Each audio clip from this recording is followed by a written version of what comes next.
Salut les amis, ici la chaîne Droit Fort Nul. Alors aujourd'hui on va répondre à une question simplissime mais que beaucoup ne se posent pas, que beaucoup semblent oublier, beaucoup semblent tomber dans la tentation suivante. On se balade dans une rue, un type qu'on ne connaît ni d'Ève ni d'Adam vient en nous proposant l'affaire du siècle, c'est-à-dire un nouveau smartphone pour un prix bradé.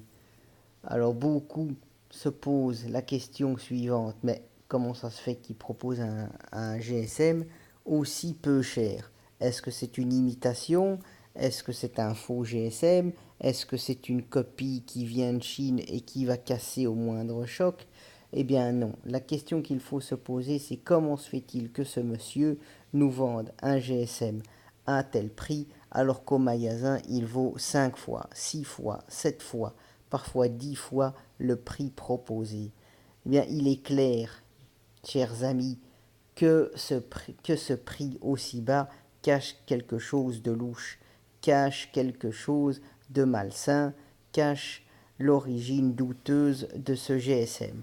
Ce GSM provient soit d'un vol, soit d'une agression, soit de je ne sais pas quoi, mais en tout cas rien de très net. Donc voilà, donc en l'achetant, et même si on ignore l'origine de, de ce GSM, où il a été pris, où il a été volé, eh bien en l'achetant à ces conditions, on peut raisonnablement penser que l'origine est louche. Et donc on se rend coupable d'une infraction qui s'appelle le recel. Qu'est-ce que c'est que le recel? Le recel, c'est acheter quelque chose dont on sait, on peut penser que l'origine n'est pas très jolie, que l'origine pue, que ça provient d'une infraction, peu importe laquelle, et peu importe si on le sait ou pas.